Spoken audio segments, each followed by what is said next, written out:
Lately, I find myself out gazing at stars, hearing guitars like someone in love. What's happening, people? Bobby Spellman here, and if I don't sound like my usual self, it's because I've spent the last 3 days laid out on the couch with the flu. But when the devil came for my mortal soul, I said, "Not today, Satan. I have too many more jazz videos to make for the people." So here I am for our third episode in our exciting series on the great Kenny Dorham. Today we're going to be going over an obscure little album that I learned as Coltrane Time. Now this album was first recorded in October of 1958 under Cecil Taylor's name. It was originally called Stereo Drive, and it came out in 1959. It's a very unusual Cecil Taylor album because Cecil Taylor is not really in the center limelight of the album. And furthermore, it features a very interesting lineup of John Coltrane and Kenny Dorham. Now, as far as I understand it, Cecil Taylor did not get to choose the personnel for the album, and he and Kenny Dorham more or less hated each other. Cecil Taylor wanted to hire his own band, including trumpeter Ted Curson, but the record label made him hire Kenny Dorham, and today we are happy that he did because Kenny Dorham played some really great stuff on this album. It was re-released later as Coltrane Time in 1962 under Coltrane's name, probably because they could sell way more records under Coltrane's name. But nonetheless, whatever we want to call it, there are some great tracks on this album, one of which is the great standard Like Someone in Love. So today we're going to cover Kenny Dorham's solo on Like Someone in Love from Coltrane Time on this exciting episode of Theory with Bob. All right, before we dive into KD's sweet solo on Like Someone in Love, I have to talk a little bit about the harmony.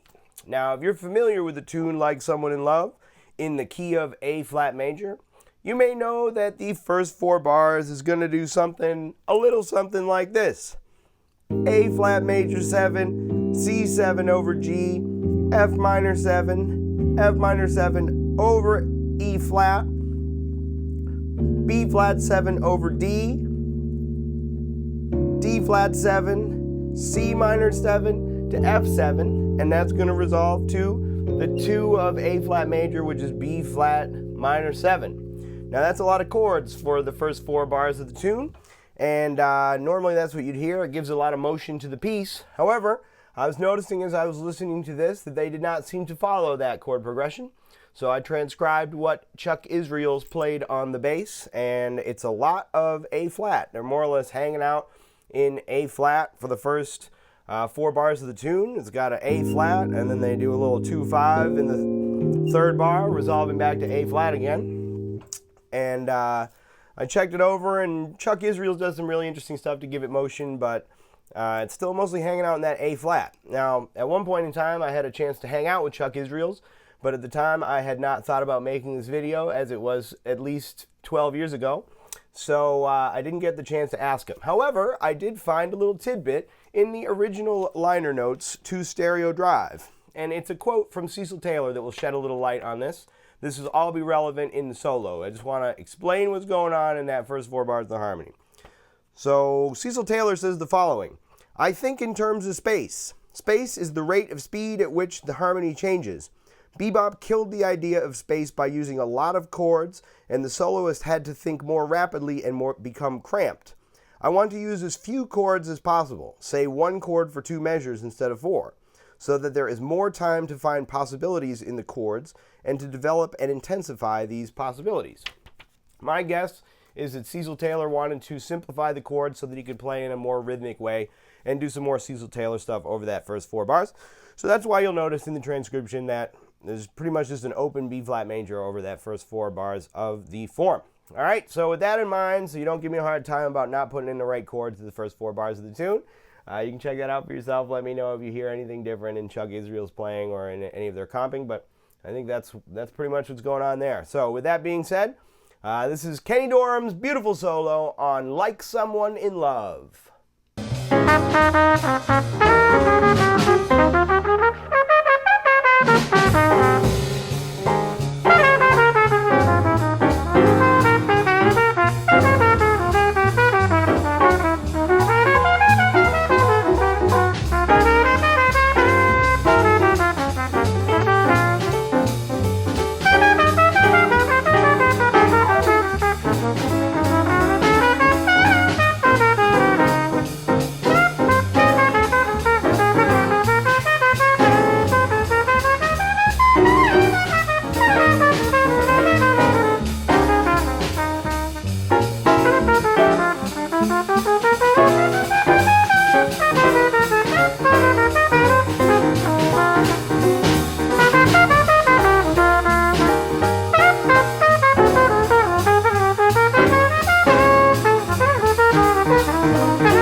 there you have it, another wonderful solo by the great Kenny Dorham. Now, in the last couple of these videos, the analysis section got a little too in-depth and entirely out of hand. So we're going to do a little highlight reel of some of the great moments in this solo, some of the most essentially Kenny Dorham moments, and talk about the magic that Kenny Dorham has in the harmony of this piece. So we're going to skip ahead a couple bars to the second 4 bars of the form, and Kenny Dorham plays some magic. He plays quite a long phrase, and it sounds like this.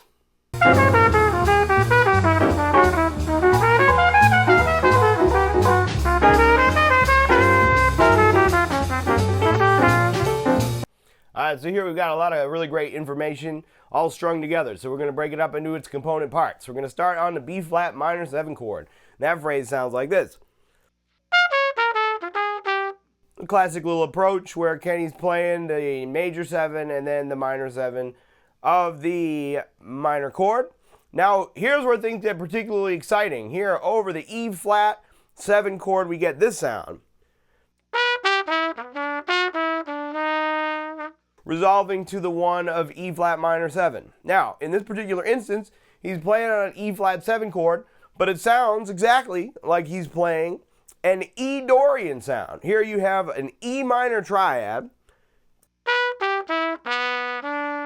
landing on the 7 of an E minor 7 kind of sound. If I just play that on its own,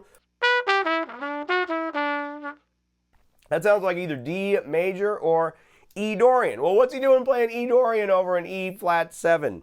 Well, as we talked about in last week's episode, that very much looks like a implied tritone substitution.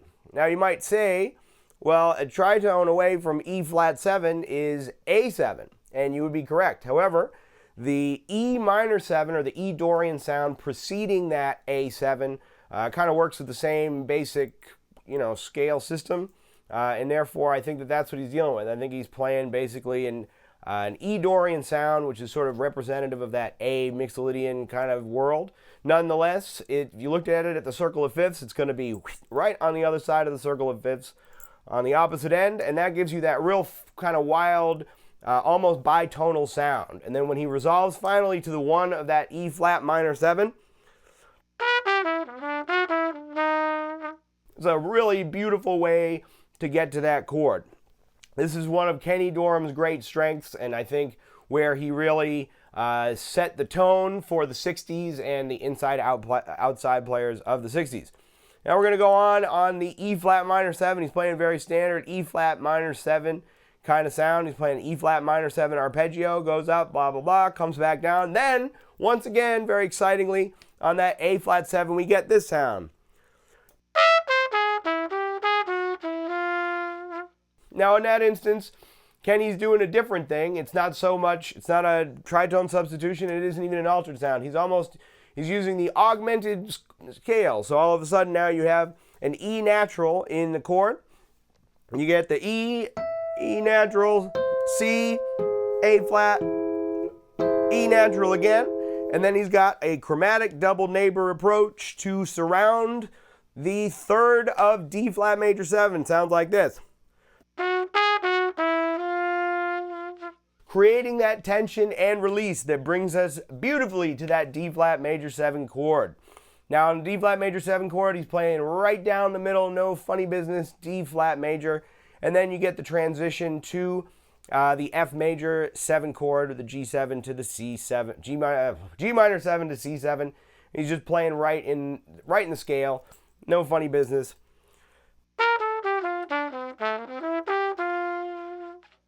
Resolving to that F major 7. All right, moving on. The next section is also a quintessential Kenny Dorham move, and here you get this beautiful pattern where he's using these chromatic approach notes in a beautiful way to really surround these chord tones in the next couple of chords. So check it out. This is what it sounds like.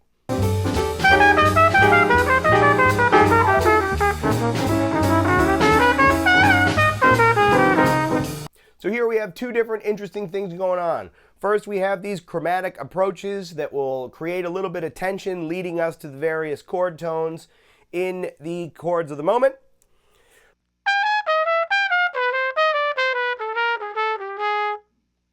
So once he's used those beautiful chromatic passing tones to resolve to the flat 7th of the B flat minor 7 chord, he jumps right down to the A natural, the major 7 of the B flat minor 7 chord. Now you might say to yourself, here he is, KD, once again, playing a major 7 on a minor 7 chord, very clever, but he takes it one step further and he goes all the way from that low A up to the middle C of using the E flat half whole diminished scale. So he's anticipating the E flat 7 with the half whole diminished scale, treating that E flat 7 almost as an E flat 13, flat 9 kind of sound. And that's going to sound a little something like this. And then from there, he goes up to the G and does a little turn to bring us down to A flat major. Very cool. So Kenny Dorham once again proving a master of tension and release. All right, now we fast forward to the beginning of the second chorus where we hear another long string of ingenious Kenny Dorham-isms, starting with the A flat major at the beginning of the form. I'm going to have him play this for you so you can check it out, and then we'll talk about it in little chunks. Here we go.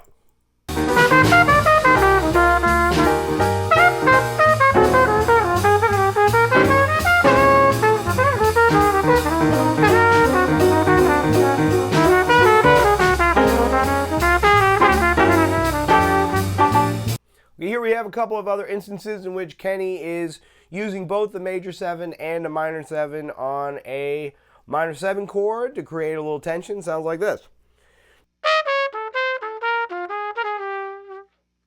Resolving to the 7 of the A flat major 7 chord. He goes up. Then in the next phrase you get this sound. Resolving on the 3rd of E flat 7. Now on the E flat 7 chord he's playing more of a Phrygian dominant kind of sound. It's neither particularly altered, nor is it a tritone substitution implication. We get this sound. With a couple of little chromatic approach notes thrown in there. Now check out this cool line. You're going to love this. Once again, blending the major 7 and the minor 7 of that E flat minor 7 chord. Now, as if he hasn't already done so many different approaches in the color of the dominant chords, here we have the altered scale. It's going to sound like this on that A flat 7. Resolving beautifully to the 3rd of D flat major.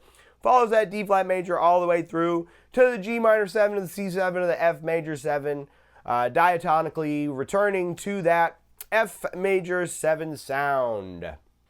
All right, from there, Kenny Dorham plays a classic Kenny Dorham move of playing a whole bunch of 16th notes with some really interesting rhythms thrown in, absolutely nailing all the lines within the 16th notes. There's nothing in particular that's too harmonically striking here, but it's fun to listen to Kenny Dorham just shred some 16th notes. So here goes. You take it out. Here it sounds like this.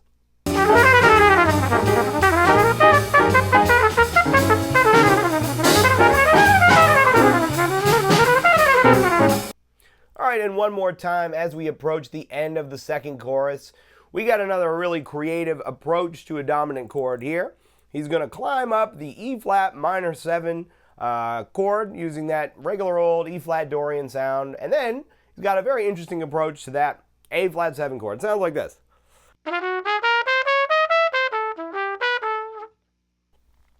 Now, once again, on that A flat 7 chord, it sounds as though he's playing a melody that in isolation would represent A Dorian. He's starting off with an A minor triad, followed by a G to a B to an A.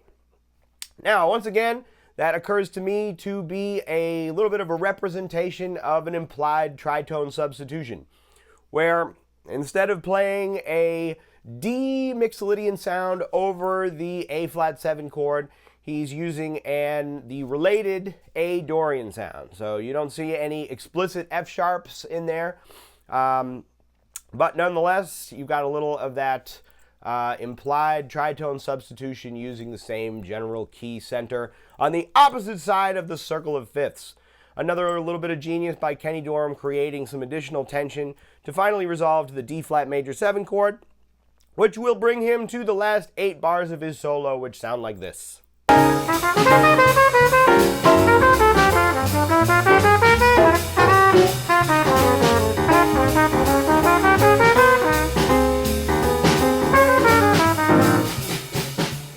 And there you have it, gang. Kenny Dorham's very clever solo on Like Someone in Love from the album Coltrane Time, or perhaps Stereo Drive by Cecil Taylor. Now, this is a very odd Cecil Taylor record. Cecil Taylor almost sounds like Thelonious Monk on steroids, but he either hasn't really grown into the way that he was going to end up playing, which I think is more likely the case, but also I think he was in some ways required to operate in a certain way by the people at the record label. Now, it's an interesting record nonetheless, but it seems to be sort of a little bit of a transitory stage. I love Cecil Taylor. I love Cecil Taylor's music. I know that's a controversial statement, but it's great. It's amazing. So if you want to check out some real Cecil Taylor, check out his album Unit Structures, or check out Conquistador, one of my favorite Cecil Taylor records of all time. There's a lot of really good Cecil Taylor music where he puts the band together himself and he can really stretch out and he does his own thing. I mean, he really was a pioneer in free jazz, and it's worth taking a listen. But this is not one of those albums. Nonetheless, you get some great moments by John Coltrane and Kenny Dorham, among others. And it's a very cool little record, and it's a little moment in time. All right, gang? So there you have it. Kenny Dorham solo on Like Someone in Love. If you like this video, give us a like and subscribe to the channel. Probably next week I will not sound like this. I'll probably sound like my normal self.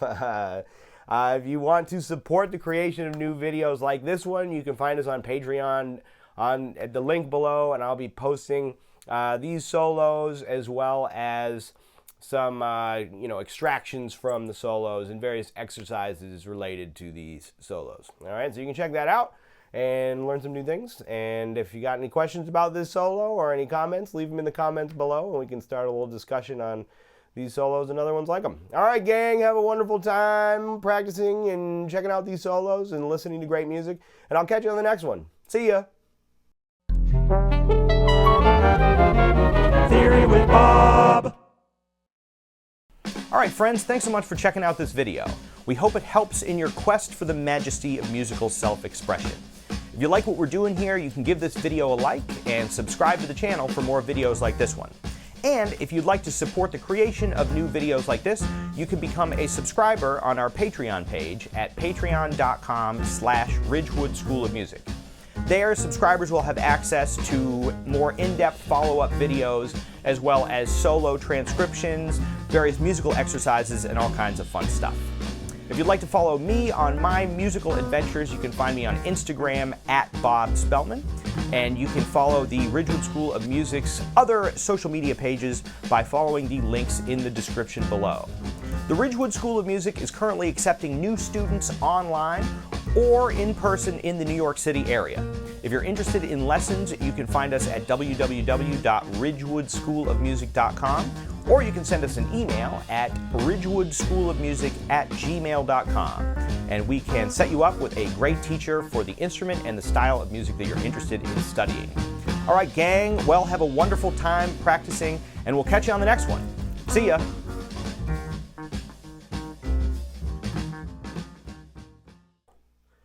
I'm starting to lose it, gang. It's setting in. I'm starting to get my mind, I'm losing my mind. It's just lack of sleep. I need to drink water and just go back to sleep. All right. One more time.